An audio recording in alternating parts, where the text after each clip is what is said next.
صحابیات سید ثروت زوہا کے ساتھ۔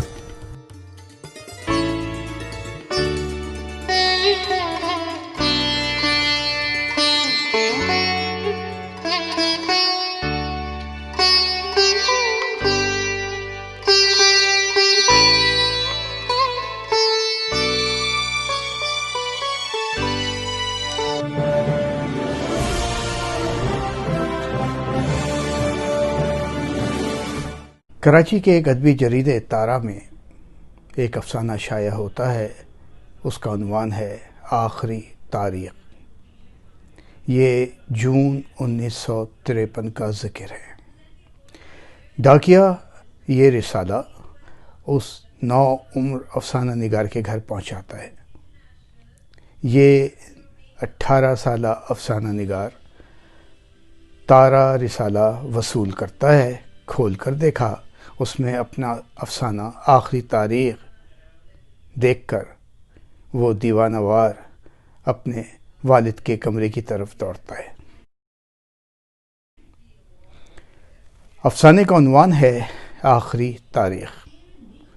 یہ ایک اتفاق ہے کہ یہ پہلی تاریخ ہے ملکہ برطانیہ کی تاج پوشی کی۔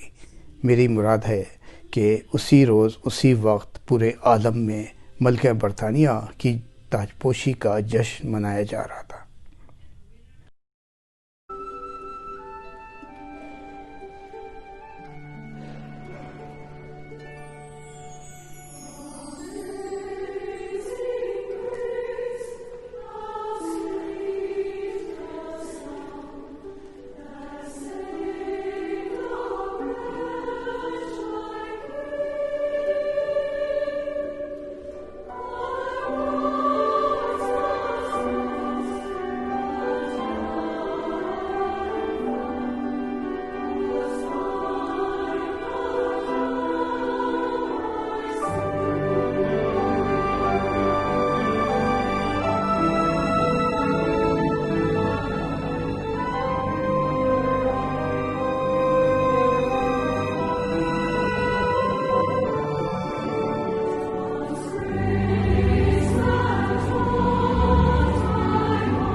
مجھے نہیں معلوم حضرت صبا اکبر آبادی کے گھر جشن تاج پوشی منایا جا رہا تھا یا نہیں، لیکن مجھے یقین ہے کہ حضرت صبا اکبر آبادی کے گھر اصل جشن اب شروع ہوا تھا۔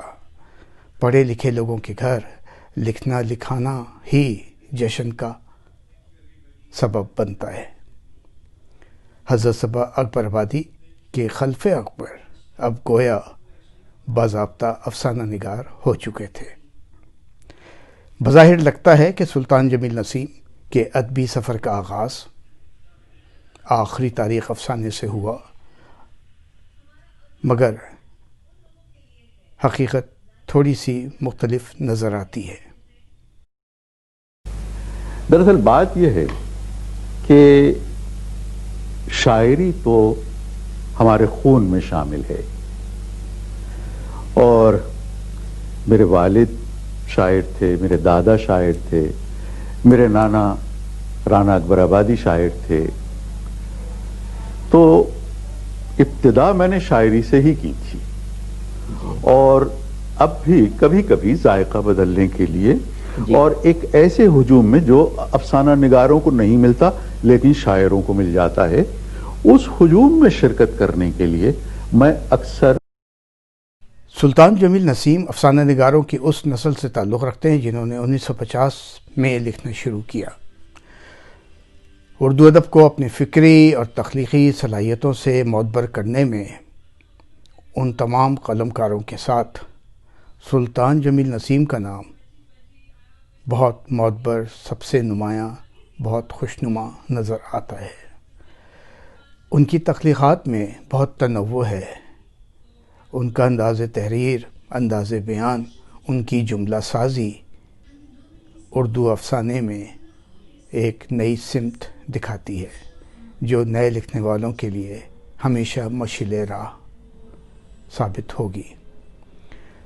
سلطان جمیل نسیم کے افسانے ہوں یا ڈرامے، ان کی حقیقت نگاری کا کوئی منکر نہیں ہو سکتا۔ سلطان جمیل نسیم نے اپنے ادبی سفر کو بہت سست روی سے جاری رکھا۔ سست روی اس لیے نہیں کہ ان کا قلم نہیں چلتا تھا، سست روی اس لیے کہ وہ افسانہ برائے افسانہ نہیں لکھتے تھے۔ بہت ثابت قدمی کے ساتھ ایک طویل عرصہ انتظار کے بعد ان کا پہلا افسانوی مجموعہ 1985 میں آتا ہے، تو آپ اندازہ لگائیں کہ 1953 میں پہلا افسانہ شائع ہوا، مگر پہلی کتاب منظر عام پر 1985 میں آئی۔ اس کی ایک وجہ یہ بھی ہے کہ وہ شہرت کے پیچھے نہیں بھاگتے تھے، وہ عصری تقاضوں کو نبھانا جانتے تھے، اور یہی وجہ ہے کہ انہوں نے جب مناسب سمجھا تبھی اپنی کتاب منظر عام پہ لائے۔ یہ علم کا سودا، یہ رسالے، یہ کتابیں،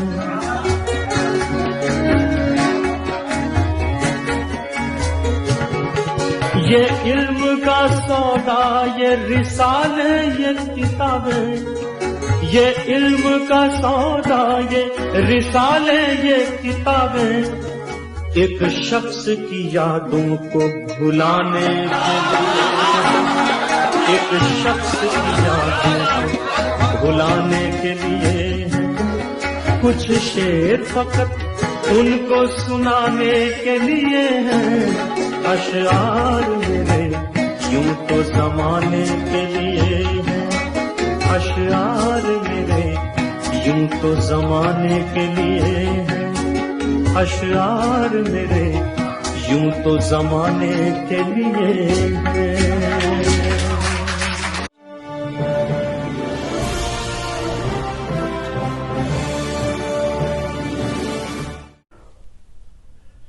سلطان جمیل نسیم ملازمت اور مزید تعلیم کی غرض سے حیدرآباد سندھ پہنچے۔ شاید حیدرآباد سندھ کو انہی کا انتظار تھا کہ اسی برس 1955 میں ریڈیو پاکستان حیدرآباد کا قیام عمل میں آیا۔ سلطان جمیل نسیم نے بھرپور انداز سے ریڈیو کے لیے ڈرامے لکھنے شروع کیے۔ ایک خوبصورت افسانہ نگار خوبصورت ڈرامے لکھ رہا تھا، اور یہ وہ وقت تھا جب ریڈیو پاکستان حیدرآباد کو بہت ساری خوبصورت آوازیں پہلے سے دستیاب تھیں۔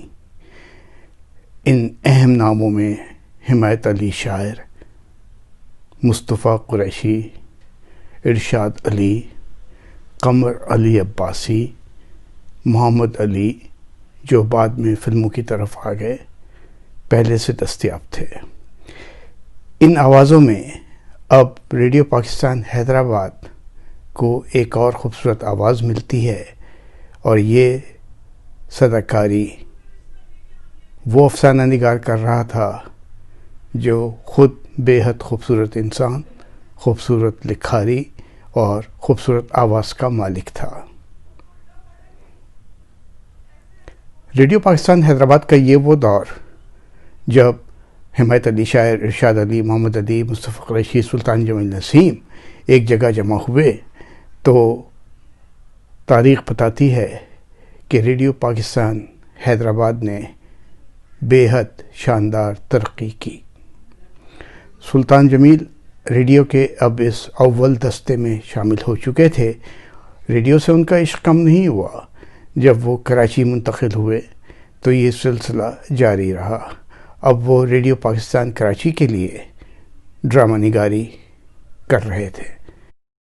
کی دہائی کے ابتدائی دن تھے جب ان سے میرا پہلا تعارف ریڈیو پاکستان کراچی میں ہوا، جب میں اس وقت کے پروگرام مینیجر قمر علی عباسی کا انٹرویو لینے کے لیے گئی تھی۔ وہ ڈرامہ سیکشن کے پروڈیوسر صادق قمر کے ساتھ قمر علی عباسی سے ملنے آئے۔ تعارف کے بعد اردو افسانوں پر بات ہوئی۔ سیر حاصل تو نہیں، لیکن اچھا تبادلہ خیال تھا، اوکے مختصر تھا۔ میں نازاں تھی، جی ہاں میں نازاں تھی کہ جن کے افسانوں کی میں پرانی قاری تھی، ان سے ملنا، ان سے گفتگو کرنا، ان کے افسانوں کے کرداروں کو جیتے جی محسوس کرنا کسی اعزاز سے کم نہ تھا۔ اور اسی نشست میں انہوں نے مجھے ریڈیو کے لیے لکھنے کی تحریک بھی دی۔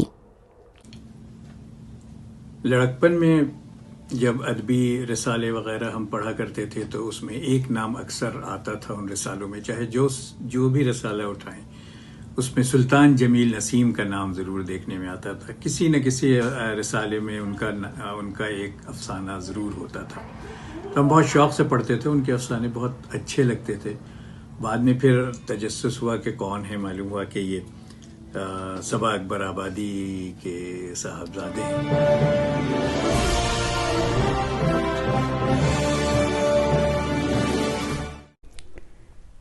سلطان جمیل نسیم صاحب نے ادب کے حوالے سے ایک ہفتہ وار پروگرام شروع کیا، جس میں بالخصوص وہ افسانے پر گفتگو کرتے تھے۔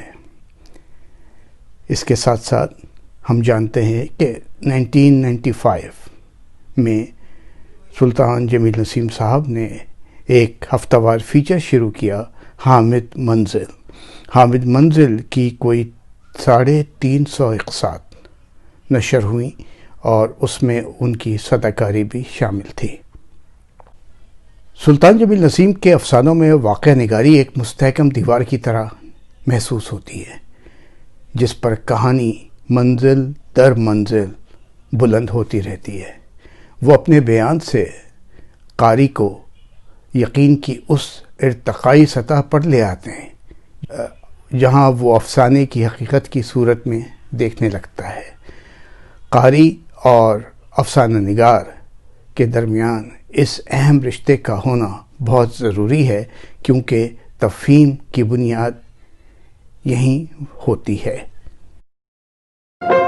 دل کے افسانے نگاہوں کی زبان تک پہنچے،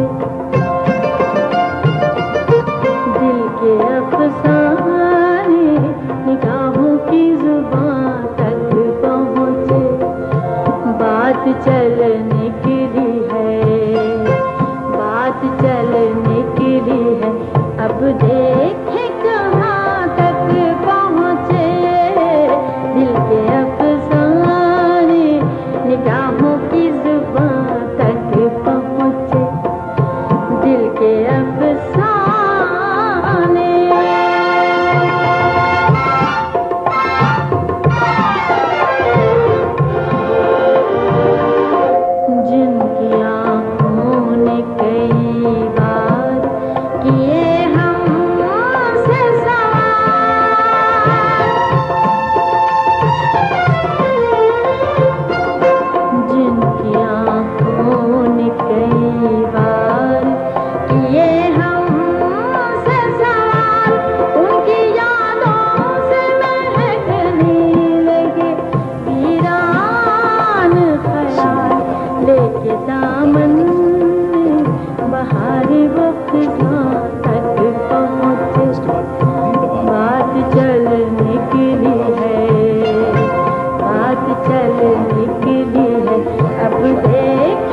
سلطان جمیل کے افسانے پڑھنے کے بعد ایسا محسوس ہوتا ہے کہ تخلیقی دنیا بڑی وسیع اور متنوع ہے، اور یہ احساس محرومی باقی نہیں رہتا کہ ہماری افسانوی ادب میں کسی بھی لحاظ سے مواد یا موضوعات کی کمی ہے، اور یہی کانفیڈنس، یہی اعتماد سلطان جمیل صاحب کی تحریروں میں بھی نظر آتا ہے، اور اس کا اظہار وہ برملا کرتے بھی نظر آتے تھے۔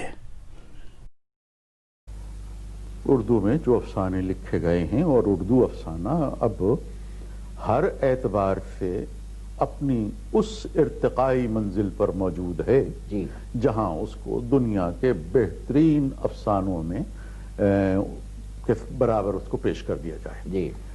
تو یہ سارے اجزائے ترکیبی مختلف افسانہ نگاروں کے ہاں مختلف انداز میں ملتے ہیں، لیکن میں یہ سمجھتا ہوں کہ ایک مکمل افسانہ جو ہوتا ہے اس میں یہ سارے اجزائے ترکیبی اپنی اپنی جگہ پر موجود رہتے ہیں، صرف ان کو محسوس کرنے کی ضرورت ہوتی ہے، صرف ان پہ اسٹریس دینے کی ضرورت ہوتی ہے۔ آپ پڑھنے والا یہ سمجھے کہ صاحب وہ کیا پڑھ رہا ہے اور لکھنے والے نے کیا لکھا ہے، اور اس بین السطور جو انڈر لائن بات ہے اس کو اگر وہ پڑھنے والا سمجھ لیتا ہے تو سمجھئے کہ لکھنے والا بہت کامیاب ہے، اور اس نے تمام اجزائے ترکیبی کو افسانے کے اپنے ایک افسانے میں استعمال کر لیا ہے۔ تو میرے خیال میں کہ اب مثلا غلام عباس صاحب تھے، وہ ہمارے ہاں ایک بڑا مکمل افسانہ لکھتے تھے، یا راجندر سنگھ بیدی تھے۔ راجندر سنگھ بیدی تفصیلات میں جاتے تھے، جزیات نگاری کرتے تھے، ان سے زیادہ جزیات نگاری ابو الفضل صدیقی کرتے تھے۔ سلطان جمیل نسیم ایک صاحب الرائے دانشور تھے، جنہوں نے ابتدا سے دم آخر تک اپنی تخلیقات میں ترقی پسندانہ روایات کو زندہ رکھا۔ ان کی تحریروں میں مجھے اکثر تجریدی تجربے پر دسترس بھی دکھائی دی، اور یہی تجریدی اور ترقی پسندانہ دسترس کو میں نے ان کے ریڈیو پروگرامز میں بھی نوٹ کیا، خاص طور پر وہ پروگرام جو پاکستانی افسانہ نگاروں کے ساتھ کیا کرتے تھے۔ ناظرین اکرام، میں سمجھتی ہوں کہ افسانہ لکھنے کے لیے مشاہدہ، تجربہ اور فکر کا توازن ایک اہم اجزاء ہیں۔ ان تین اجزاء کا امتزاج سلطان جمیل نسیم کی تخلیقات میں شدت کے ساتھ موجود ہے، اور یہی وہ وصف ہے جو ان کی وفات کے بعد بھی ان کو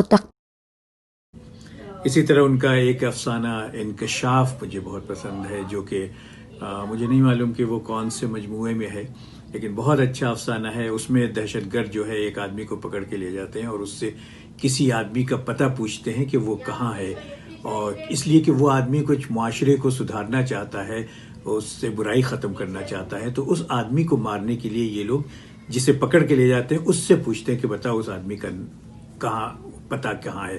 وہ شاید سمجھتے ہیں کہ اس کو معلوم ہوگا، لیکن اس کو معلوم نہیں رہتا ہے۔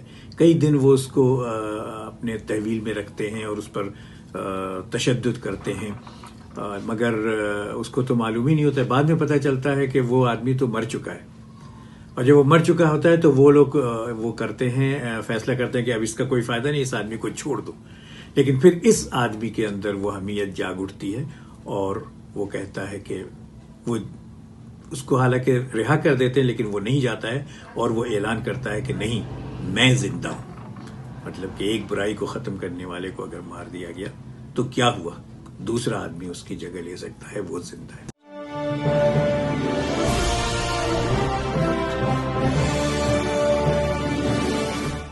وہاں میں کھڑا ہوا تھا، اور بالکل یاد نہیں کہ کیوں کھڑا ہوا تھا وہاں پہ، میں کوئی تقریب ہو رہی، مجھے بالکل یاد نہیں کہ وہ کس کی تقریب تھی، کیا تقریب تھی، مجھے اس میں کچھ بولنا تھا، اور بولنے والے یعنی جن کو اس موضوع پہ یا کتاب پہ بولنا تھا وہ تعداد میں بہت زیادہ تھے، جیسا کہ روایت ہے۔ وہ آئے، انہوں نے آ کے میرے کندھے پہ ہاتھ رکھا اور کہا السلام علیکم، میں سلطان جمیل نسیم۔ یقین جانیے کہ تھوڑی دیر کے لیے تو میں بالکل بلینک ہو گیا، کیونکہ یہ نام میرے لیے دو تین وجوہات تھیں کہ کنیکٹڈ تھا میں ان سے. تو میں تو گھبرا گیا اور وہ ذرا سا مسکرائے اس میری گھبراہٹ کو دیکھ کے، اور میں نے پھر اس کے بعد میں گویا سنبھلا اور پھر میں نے ان سے بات چیت کی، ہم وہیں کھڑے باتیں کرتے رہے. تو وہ جو ان کا اچانک آنا اور اچانک اپنا تعارف کرانا، اور مجھے اپنی وہ حیرت تک یاد ہے کہ میں کیسا حیران ہوا تھا. یوں میری پہلی ملاقات ہوئی. ادب میں ترجمے کی بہت اہمیت ہے. یہ ترجمہ ہی ہے جو غیر ملکی زبانوں میں لکھے ادب کو دوسری زبان بولنے، پڑھنے اور سمجھنے والوں تک پہنچاتا ہے. اردو ادب میں بھی یہ کام ہوتا رہا ہے، اور خوش آئند بات ہے کہ سلطان جمیل نسیم کے افسانے اردو کے علاوہ علاقائی زبانوں میں بھی ترجمے ہوئے اس کے، اور اس کے علاوہ انگریزی اور فارسی میں بھی ہو چکے ہیں. تب تو سندھی زبان میں بھی متعدد افسانے میرے ترجمہ ہوئے، پشتو زبان میں بھی ہوئے. اس کے بعد ہندی زبان میں بھی میرے افسانے 15 افسانے ہندی زبان میں ترجمہ ہوئے، اور جو وہاں کے مقبول ہندی رسائل میں شائع ہوئے. اس کے علاوہ ایک رام لال صاحب نے رتن سنگھ صاحب کے ذریعے سے ایک اینتھولوجی چھاپی تھی، کچھ پاکستان کے افسانوں کے حوالے سے، جو دلی سے چھپی تھی. اس میں بھی میرے ایک افسانے کا ترجمہ کر کے شامل کیا گیا تھا اس اینتھولوجی میں. اور اب مجھے یہاں آ کے میرے ایک دوست نے بتایا کہ میرا ایک یا شاید 2 افسانے روسی زبان میں بھی ترجمہ ہوئے ہیں، اور وہ انہوں نے دیکھے. تو اس کا مجھے یہاں علم ہوا. اور میرے ایک دوست ہیں انڈیا میں، ڈاکٹر خورشید الحسن، انہوں نے مجھے 2 کہانیاں اس میرے نئے مجموعے کی جو ہندی میں چھپی ہیں ترجمہ ہو کے، ان کی فوٹو کاپی بھیجی. اب میری بدقسمتی کہ مجھے ہندی زبان نہیں آتی، تو میں یہاں ایک دوست کے پاس گیا اور میں نے کہا بھائی ذرا پڑھو اور بتاؤ. تو انہوں نے مجھے بتایا کہ صاحب آپ کی یہ کہانیاں ہیں جو ہندی کے رسائل میں چھپی ہیں. تو جہاں تک ترجمے کا تعلق ہے، دیکھیے ترجمہ جو ہے وہ تو ایک خیال کا سفر ہے. پہلی ملاقات ایکچولی سلطان بھائی میرے شوہر قمر علی عباسی کے بہت ہی دیرینہ ساتھیوں اور دوستوں میں سے تھے. تو میری ملاقات سلطان بھائی سے شادی کے بعد ہوئی، جب قمر علی عباسی سے میری شادی ہوئی اور ان کے دوستوں سے تعارف ہوا کسی دعوت میں، کسی محفل میں. تو 1 to 1 سلطان بھائی سے اس وقت میری ملاقات ہوئی، لیکن ان کے افسانوں کے ذریعے، ان کی صداکاری کے ذریعے ان سے میں بہت پہلے سے واقف تھی. سلطان جمیل نسیم نے اپنے ارد گرد کے ماحول، لوگوں اور واقعات سے اپنی کہانیوں میں زندگی کے رنگ بھرے.